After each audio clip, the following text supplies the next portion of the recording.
పాకిస్తాన్ ప్రపంచంలో చిత్రపటంలోనే పాకిస్తాన్ కనిపిస్తుంది. మనం 75 సంవత్సరాల మంది బాధపెడుతున్నారు. మనం ఇక భరించలేము. మనం ఇక ఓపిక లేదు మనకు. మన సైనికులు మన ఎంతో మంది ప్రాణాలు కోల్పోయారు. ఈ రోజు కూడా మన తెలుగు బిడ్డ మురళీ నాయక్ గారు చనిపోయారు. ఆయనకు కూడా పెద్ద ఎత్తున సంతానం. ఆయన మనం ఎంత ఇచ్చినా ఆయన లోటు తీర్చలేము. ఆయన కుటుంబానికి కూడా చెప్తున్న మనం మాత్రం ఇప్పుడు వదిలేదే లేదు. మన భారత సైనికులకు మొత్తం ధైర్యంగా మేము డాక్టర్లము, ఇంజనీర్లము, ప్రొఫెసర్లము, లీడర్లము, మా టిఆర్ఎస్ పార్టీ మొత్తం మీకు మద్దతు ఇస్తుంది.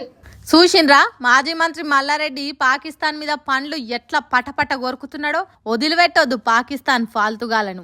భారతదేశానికి ఉండే ఉగ్రవాదుల పీడను మొత్తానికే లేకుండా చెయ్యాలి అన్నట్టు మాట్లాడిండు. తర్వాత మాజీ మంత్రి హరీష్ రావు మాట్లాడుకుంటా, మనము సైనికుల్లాగా సరిహద్దుల్లోకి వెళ్లి పోరాడలేకపోవచ్చు, కానీ పోరాడుతున్నటువంటి సైనికుల మనోస్థైర్యాన్ని పెంచే విధంగా వారికి సంఘీభావాన్ని తెలియజేస్తూ ఈ కార్యక్రమాన్ని చేపట్టుకుంటా ఉన్నాం. సైనికులు దేశ సరిహద్దుల్లో పోరాడుతున్నారంటే వాళ్ళు కేవలం భౌగోళికంగా మన భూమిని కాపాడమే కాదు, భారతదేశ వారసత్వాన్ని కాపాడుతున్నారు, భారత సంస్కృతిని కాపాడుతున్నారు, భారతదేశ భవిష్యత్తును నిలబెట్టడం కోసం తమ ప్రాణాలు లెక్క చేయకుండా ఈ రోజు సైనికులు పోరాటం చేస్తా ఉన్నారు. ఇగో మల్లారెడ్డి కాలేజీలో భారత సైన్యానికి సంఘీభావ సభను పెడితే హరీష్ రావు గిట్లా మాట్లాడిండు. దీంట్లో ఎమ్మెల్యే కేపీ వివేకానంద కూడా జాతీయ జెండాలు పట్టుకొని భారత్ మాతాకు జై అని నినాదాలు చేసిండ్రు. మన సైన్యానికి సాయం చేసేటానికి ఎటువంటి త్యాగానికైనా వెనుకడుగేయొద్దని చెప్పిండ్రు లీడర్లు. ఇంకో దిక్కు ఎమ్మెల్సీ కవిత భారత జవాన్లకు సంఘీభావం తెలుపుకుంటా పెద్ద ర్యాలీ తీసింది.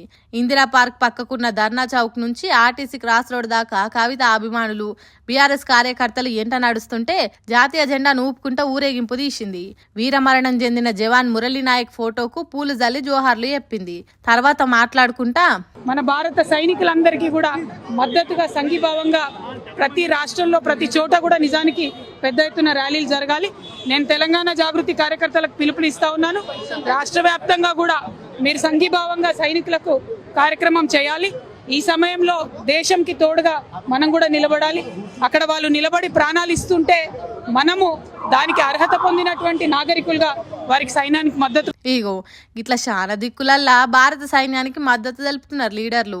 మీరు కూడా జవాన్లకు ధైర్యం నింపేతానికి మేమంతా మీ వెంటనే ఉంటాం అనేటట్టు సపోర్ట్ చేయండి. జై భారత్.